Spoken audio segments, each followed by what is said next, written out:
क्या आपने कभी सोचा है कि मरने के बाद जब शरीर पंचतत्व में विलीन हो जाता है तब आत्मा कैसे जीवित रहती है? क्या उसे भूख लगती है? क्या आत्मा भी भोजन करती है? आज हम खोलेंगे गरुड़ पुराण के उन पन्नों को जिनमें छिपा है वह रहस्य जिसे जानकर आप भी हैरान रह जाएंगे। इस वीडियो को अंत तक अवश्य देखें, क्योंकि आज आपको जीवन और मृत्यु से जुड़ा, साथ ही आत्मा और परमात्मा से संबंधित एक अनोखा ज्ञान प्राप्त होने वाला है। भगवान विष्णु अपनी साधना में लीन थे, तभी वहां गरुड़ जी पधारे। भगवान विष्णु ने गरुड़ जी का स्वागत किया और बोले, हे गरुड़, बताओ यहाँ आने का तुम्हारा प्रयोजन क्या है? फिर गरुड़ जी ने भगवान विष्णु को प्रणाम किया और बोले, हे प्रभु, आप तो अंतर्यामी हैं, सब कुछ जानते हैं। इस संसार में भला आपसे क्या छिपा है? परंतु हे भगवान, कई दिनों से एक प्रश्न को लेकर मेरा मन अत्यंत व्याकुल है। कृपया करके आप मेरे इस प्रश्न का उत्तर देकर मुझे संतुष्ट करें। फिर भगवान विष्णु बोले, हे गरुड़ देव, तुम्हारे मन में जो भी प्रश्न है तुम निसंकोच होकर पूछो, मैं अवश्य ही उसका समाधान करूंगा। फिर गरुड़ देव बोले, हे भगवान, क्या यह सत्य है कि आत्मा को मृत्यु के बाद भी भोजन की आवश्यकता होती है? क्या आत्मा भी भोजन करती है? और यदि हाँ, तो क्या खाती है? और उसे भोजन कहाँ से प्राप्त होता है? फिर भगवान विष्णु मंद मुस्कान के साथ बोले, हे गरुड़, आपने बहुत ही उपयुक्त प्रश्न किया है जो संपूर्ण संसार के कल्याण के लिए आवश्यक है। मृत्यु केवल शरीर की होती है, आत्मा अमर है, परंतु वह भी भूख और प्यास का अनुभव करती है। परंतु इस रहस्य को भली भांति समझने के लिए पहले मैं तुम्हें एक कथा सुनाता हूँ। कहा जाता है कि इस कथा को जो भी व्यक्ति ध्यानपूर्वक और अंत तक सुनता है उसके कोटि कोटि पापों का नाश हो जाता है। इसीलिए इस कथा को प्रारंभ करने से पहले आपसे आग्रह है कि इस वीडियो को एक लाइक अवश्य करें और कमेंट में जय श्री हरि विष्णु लिखें। तो आइए आरंभ करते हैं गरुड़ पुराण की इस ज्ञानवर्धक प्रस्तुति। भगवान विष्णु गरुड़ देव को कथा सुनाना प्रारंभ करते हैं और कहते हैं, हे गरुड़, कोपुर नामक एक गांव था जहां जीवन अपनी सामान्य गति से चलता था। लेकिन एक दिन गांव की हवाओं में कुछ अलग था, क्योंकि गांव की सबसे वृद्ध महिला अरुणा देवी का देहांत हो गया था। वे धार्मिक, संयमी और अत्यंत श्रद्धालु महिला थीं। उनकी वृद्ध देह वर्षों की सेवा और साधना का प्रतीक बन चुकी थी। परंतु जिस क्षण उनके प्राण निकले, उसी क्षण कुछ ऐसा घटा जिसने उनके परिवार और विशेष रूप से उनके बेटे सोहन की जिंदगी को पलट कर रख दिया। सोहन एक सरकारी कर्मचारी था जो शहर में निवास करता था। सूचना मिलने पर वह गांव लौटा तो आया, परंतु तब तक उसकी माता का अंतिम संस्कार संपन्न हो चुका था। वह बोला, अब क्या ही किया जा सकता है, माँ को मोक्ष मिल गया होगा। तब गांव वालों ने उसे समझाया, बेटा, पिंडदान और तर्पण अभी शेष है। आत्मा को भूख प्यास लगती है। जब तक आत्मा के लिए पिंडदान नहीं किया जाता तब तक वह शांति नहीं। परंतु सोहन इस बात को महज एक अंधविश्वास समझता था। वह मुस्कुराया और बोला, यह सब केवल मन का भ्रम है, आत्मा को खाना नहीं चाहिए। वह रात थी, तीसरे प्रहर का समय। गहन नीरवता और सन्नाटे के बीच सोहन अपनी माँ के ही कमरे में सो गया। गहरी नींद में डूबा हुआ था जब उसे एक स्वप्न आया, परंतु वह सपना नहीं था, एक चेतावनी थी। कमरे में अंधेरा छाया हुआ था और उसी अंधेरे में एक धुंधली आकृति प्रकट हुई और फिर माँ की आवाज आई, बेटा। यह स्वर सुनते ही सोहन चौंक पड़ा। उसने देखा माँ सामने खड़ी थी, पर उनका चेहरा पीला पड़ चुका था। आंखें गहराई में डूबी हुई थीं और तन पर वही पुरानी साड़ी थी जो वे हमेशा पहनती थी। माँ बोली, मुझे भूख लगी है। सोहन कांप उठा, आपको भूख? लेकिन आप तो। माँ का स्वर अब करुणा और पीड़ा से भर चुका था। बेटा, शरीर चला गया है पर आत्मा जीवित है। जब तक तुम तर्पण और पिंडदान नहीं करोगे मैं तृप्त नहीं हो सकूंगी। मेरा सूक्ष्म शरीर तड़प रहा है। अचानक कमरे की दीवारें हिलने लगी। माँ की छाया धुएं में बदल गई और सोहन की नींद टूट गई। उसका शरीर पसीने से तरबतर था, दिल तेजी से धड़क रहा था। सुबह होते ही सोहन हड़बड़ाकर उठ बैठा। वो सपना अब भी उसकी आंखों के सामने घूम रहा था। वो सोचने लगा, क्या माँ सच में भूखी हैं, या ये सब केवल मेरा भ्रम है, या फिर कोई संकेत। ठीक उसी समय गांव के पुजारी घर आ पहुंचे। वे बोले, बेटा, तुम्हारे पिता ने भी एक बार तुम्हारे दादा के लिए पिंडदान नहीं किया था, तब भी घर में अजीब घटनाएं होने लगी थीं।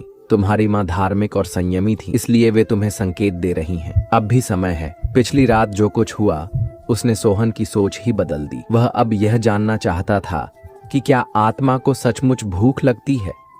क्या यह सब केवल एक सपना था या गरुड़ पुराण में सचमुच इसका कोई प्रमाण मिलता है? तब वह गांव के वृद्ध और विद्वान पंडित त्रिभुवन शर्मा के पास गया। पंडित जी ने गरुड़ पुराण का संदर्भ खोलते हुए कहा, बेटा, जब कोई जीव इस शरीर को त्यागता है तब उसकी आत्मा सूक्ष्म शरीर में प्रवेश करती है। यह सूक्ष्म शरीर ही उसका अस्थायी माध्यम बनता है, जिसके द्वारा वह अपने कर्मों के अनुसार यमलोक की यात्रा करती है। परंतु यह यात्रा तुरंत नहीं होती।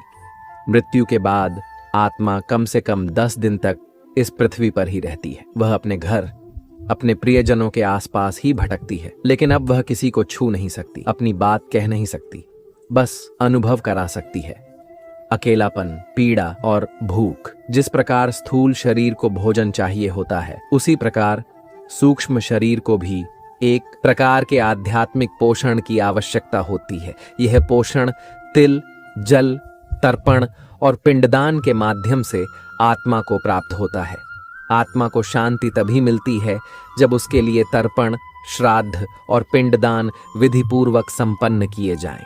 गरुड़ पुराण में स्पष्ट लिखा है, यदा यदा शरीरम त्यक्त्वा आत्मा यमलोकम गच्छति तदा तस्मै तर्पणम न दत्तम चेत आत्मा क्षुधा भवति। अर्थात जब आत्मा शरीर को त्याग कर यमलोक की ओर जाती है और यदि उसके लिए तर्पण न किया जाए तो वह भूख से व्याकुल हो जाती है। मित्रों, यह केवल शास्त्र नहीं कहते, यह अनुभवजन्य सत्य भी है। आत्मा को भोजन नहीं, स्मरण और श्रद्धा से की गई तर्पण क्रिया चाहिए होती है। वही उसे तृप्त करती है और मोक्ष की ओर अग्रसर करती है। मित्रों, तब सोहन ने उत्सुकता से प्रश्न किया, लेकिन आत्मा तो अदृश्य होती है, वह भोजन को कैसे ग्रहण करती है? पंडित त्रिलोचन मुस्कुराए और बोले, बहुत अच्छा प्रश्न किया तुमने बेटा। सच है, आत्मा स्वयं भोजन नहीं कर सकती क्योंकि उसमें स्थूल शरीर नहीं होता, परंतु जब परिवारजन श्रद्धा और विधिपूर्वक मंत्रों के साथ तर्पण और पिंडदान करते हैं तो वह भोजन सूक्ष्म ऊर्जा के रूप में आत्मा तक पहुंचता है। आत्मा पदार्थ नहीं, भाव को ग्रहण करती है। यदि तर्पण श्रद्धा, प्रेम और समर्पण से किया गया तो आत्मा तृप्त हो जाती है, लेकिन यदि इसे उपेक्षा से किया गया या बिल्कुल नहीं किया गया तो आत्मा भूखी और असंतुष्ट रह जाती है।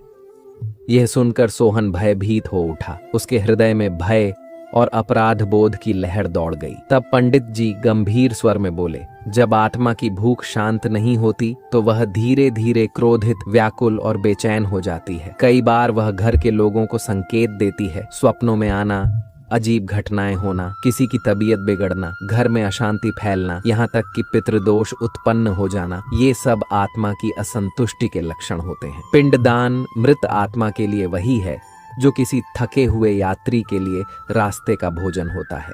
जब पिंडदान विधिपूर्वक तिल, कुश, जल और मंत्रों के साथ किया जाता है तो आत्मा को वह ऊर्जा प्राप्त होती है जिससे वह यमलोक की कठिन यात्रा पूरी कर पाती है। बिना पिंडदान के आत्मा भटकती है और कई बार प्रेत योनि को प्राप्त हो जाती है। मृत्यु के बाद 10वें, एकादश और द्वादश दिन किए गए कर्म आत्मा के लिए भोजन और विश्राम का कार्य करते हैं। फिर 1 वर्ष तक प्रतिमास श्राद्ध और पितृपक्ष में तर्पण, ये सब मिलकर आत्मा को मोक्ष की दिशा में आगे बढ़ाते हैं। अब सोहन मौन था, परंतु उसका अंतर्मन एक नए संकल्प से भर चुका था। उसने दृढ़ स्वर में कहा, मैं माँ के लिए विधिपूर्वक पिंडदान करूंगा, उन्हें भूख नहीं लगनी चाहिए, यही मेरा पुत्र धर्म है। सोहन अब आत्मा की भूख और उसकी पीड़ा को समझ चुका था। माँ की तड़पती छाया, पंडित त्रिलोचन के शब्द और गरुड़ पुराण की शिक्षाएं अब उसका जीवन एक नई दिशा की ओर मोड़ रहे थे। लेकिन अब उसके सामने प्रश्न था, पिंडदान क्या है,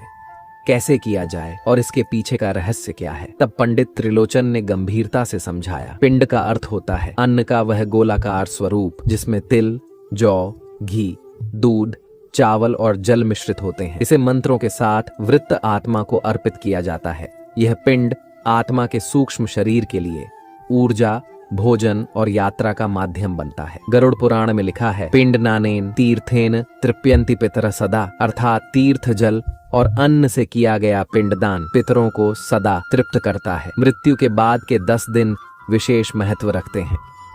हर दिन विशेष मंत्रों और विधियों से आत्मा को एक एक पिंड अर्पित किया जाता है। हर दिन का एक उद्देश्य होता है। पहले दिन मृत्यु की पीड़ा से मुक्ति, तीसरे दिन सूक्ष्म शरीर का निर्माण, 7वें दिन यात्रा के मार्ग पर सहारा, 10वें दिन आत्मा की स्थिरता और तृप्ति। हिंदू शास्त्रों में ये कर्मकांड केवल प्रतीक नहीं है, बल्कि एक गहरा मनोवैज्ञानिक और ऊर्जा आधारित विज्ञान है। पिंडदान में प्रयुक्त तिल नकारात्मक ऊर्जा को शुद्ध करते हैं। जल भावनाओं का माध्यम बनता है। जब परिवारजन प्रेम, श्रद्धा और समर्पण से पिंड देते हैं, तब आत्मा न केवल तृप्त होती है, बल्कि क्लेश मुक्त होकर मोक्ष की ओर अग्रसर होती है। तो उस ऊर्जा को आत्मा ग्रहण करती है, जिससे वह या तो मुक्त होती है या अगले जन्म की ओर अग्रसर होती है। अब प्रश्न उठता है, पिंडदान क्यों अनिवार्य है? तो हम आपको बताना चाहते हैं, यदि पिंडदान नहीं किया गया तो आत्मा भूखी रह जाती है। वह भटकती रहती है, कभी प्रेत बनकर, कभी असमाधान की स्थिति में, और कई बार परिवार पर पितृदोष के रूप में अपना असर दिखाती है। ऐसे परिवार में मानसिक अशांति, आर्थिक बाधा, संतान संबंधी कष्ट और आध्यात्मिक अवरोध उत्पन्न हो सकते हैं। व्यक्ति आध्यात्मिक दृष्टि से आवृत्त यानी बाधित रह जाता है। गरुड़ पुराण में स्पष्ट चेतावनी दी गई है, यो न ददाति पितृभ्यः पिंडम स भवेत् पापी स न आपनोति सुखम कदाचित। अर्थात जो अपने पितरों को पिंडदान नहीं करता वह पापी कहलाता है और उसे कभी भी सच्चे सुख की प्राप्ति नहीं होती। मित्रों, यह सब सुनकर सोहन का संकल्प अब अटूट हो चुका था। उसने निश्चय किया, मैं मां के लिए संपूर्ण विधि से पिंड दान करूंगा। श्रद्धा और पूर्ण नियम के साथ गांव के सभी ब्राह्मणों को आमंत्रित किया गया। घर के आंगन में कुश का आसन बिछाया गया। तिल, जौ और जल से बने पिंड मंत्रों के साथ अर्पित किए गए। हर मंत्र, हर आहुति के साथ सोहन की आंखें भर आईं। उसका रोम रोम मां की स्मृति से कंपित था। अंतिम मंत्र के समय हवा की गति थम सी गई थी। एक गहन शांति का अनुभव हुआ, जैसे कोई अधूरा संदेश अब पूर्ण हो गया हो। और तभी सोहन को मां की मुस्कुराती छाया दिखाई दी। वह अब भूखी नहीं थी, शांत थी और धीरे धीरे धुएं में विलीन हो गईं। सोहन ने विधिपूर्वक पिंडदान कर दिया था।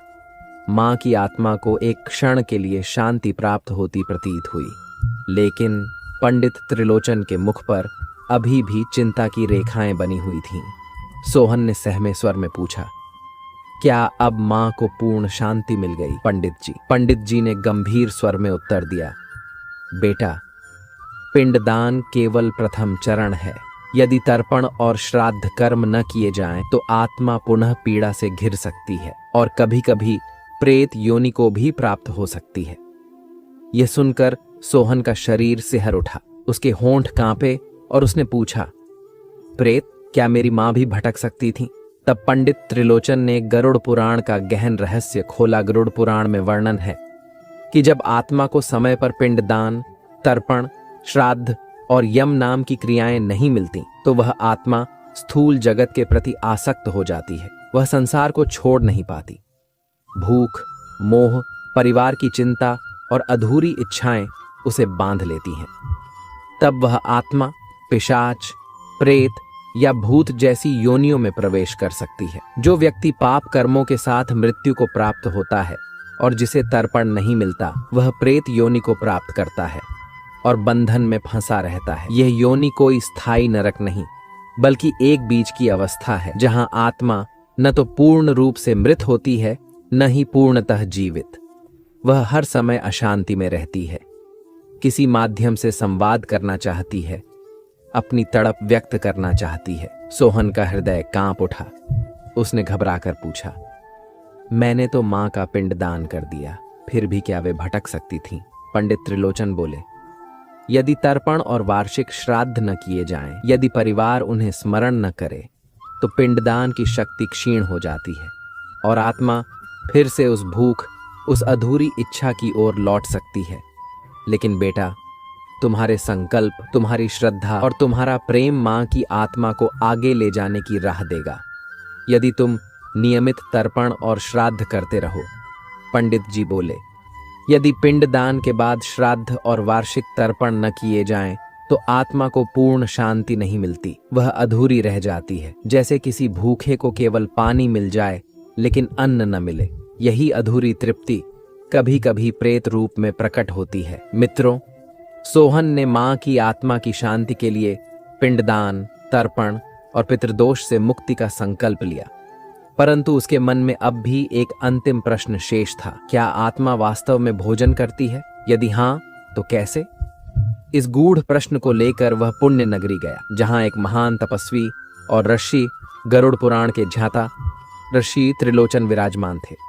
वह उनके पास पहुंचा और अपनी जिज्ञासा रखी। अब आरंभ होता है उस प्रश्न का उत्तर जो मृत्यु से परे है, आत्मा के अन्न से जुड़ा हुआ है। ऋषि त्रिलोचन ने गंभीर स्वर में कहा, वत्स, गरुड़ पुराण में स्वयं भगवान विष्णु ने गरुड़ जी से कहा है, देहम विहीनोपि जीवो आत्मा न त्यजति भोजनाभिलाषाम, अर्थात शरीर छूट जाने पर भी आत्मा भोजन की इच्छा नहीं त्यागती। आत्मा एक सूक्ष्म शरीर में विचरण करती है जिसे लिंग शरीर कहा गया है। यह शरीर स्थूल भौतिक अन्न तो नहीं खा सकता, परंतु ऊर्जा रूप में श्रद्धा, भावना और अन्न की तरंगों को ग्रहण करता है। मित्रों, आत्मा को भोजन कब और कैसे प्राप्त होता है, यह जानना अत्यंत आवश्यक है। तो हम आपको बताते हैं, आत्मा को भोजन 3 विशेष धार्मिक कर्मों से प्राप्त होता। पहला है पिंडदान। पिंड यानी चावल, तिल, जौ, घी, दूध और कुश से बने अन्न गोलाकार रूप में मंत्रों के साथ आत्मा को अर्पित किए जाते हैं। यह आत्मा के लिंग शरीर को ऊर्जा और संतोष प्रदान करता है। श्रद्धा से किया गया पिंडदान भौतिक अन्न की तरह आत्मा को तृप्त करता है, परंतु सूक्ष्म स्तर पर ऊर्जा के रूप में। दूसरा है तर्पण। तर्पण में तिल, जल और मंत्रों के साथ पितरों का आह्वान कर उन्हें अर्पण किया जाता है। इससे आत्मा को शांत व संतुष्ट करने वाली ऊर्जा तरंगें प्राप्त होती हैं। यह एक प्रकार का भावना आधारित जलदान होता है जो आत्मा की तृष्णा को शमित करता है। तीसरा है श्राद्ध भोज। श्राद्ध में योग्य ब्राह्मणों को आदर पूर्वक भोजन कराया जाता है। यह केवल सामाजिक कर्तव्य नहीं, बल्कि आत्मा के लिए प्रतीकात्मक अन्नदान होता है। जिस श्रद्धा और प्रेम से भोजन कराया जाता है, वह सब सूक्ष्म रूप में आत्मा तक पहुंचता है और उसे मानसिक संतोष व पुण्य की ऊर्जा प्राप्त होती है। आशी त्रिलोचन बोले, वत्स, जब ब्राह्मणों के मुख से मंत्र निकलते हैं, जब पिंड अर्पित होता है, जब तिल से जल गिरता है और जब भोजन में श्रद्धा का स्वाद होता है, तो वह सब ऊर्जा बनकर आत्मा तक पहुंचता है। यदि यह सब विधि पूर्वक किया जाए तो आत्मा को न केवल संतोष मिलता है, बल्कि वह आगे की यात्रा के लिए बल, मार्ग और गति प्राप्त करती है। अन्यथा वह कहीं बीच में ठहर जाती है और वही रुकावट कभी कभी हमारे जीवन में पितृदोष बनकर उभरती है। यह केवल कर्मकांड नहीं, बल्कि एक अदृश्य संवाद है हमारे और उन आत्माओं के बीच जो कभी हमारे माता पिता, दादा दादी या परिवार के अन्य सदस्य रहे हैं। अब सोहन सब समझ चुका था। उसके सामने केवल एक ही लक्ष्य था, मां की आत्मा को पूर्ण तृप्ति और मोक्ष की ओर ले जाना। मृत्यु अंत नहीं है, बल्कि आत्मा की एक नई यात्रा का आरंभ है। पिंडदान, तर्पण और श्राद्ध ये केवल कर्म नहीं, बल्कि उन अदृश्य रिश्तों का सम्मान है जो शरीर से नहीं, आत्मा से जुड़े होते हैं। जो हमने प्रेम से जिया, उसे श्रद्धा से विदा करना ही हमारा पुत्र धर्म है। यदि आपने आज कुछ सीखा है, तो एक बार आंखें बंद कर अपने पितरों को स्मरण कीजिए और संकल्प लीजिए कि आप उन्हें भूखे नहीं छोड़ेंगे। यही है सच्चा मोक्ष का मार्ग, यही है आदि ज्ञान जिसे हमने आप तक पहुंचाया। अगर आपको यह कथा ज्ञानवर्धक और भावपूर्ण लगी हो तो लाइक करें, शेयर करें और हमारे चैनल को सब्सक्राइब करना न भूलें। फिर मिलेंगे एक और अद्भुत रहस्य, एक और गूढ़ कथा के साथ। तब तक के लिए आत्मा को शांति और आपको सद्बुद्धि मिले, यही कामना है। जय श्री हरि।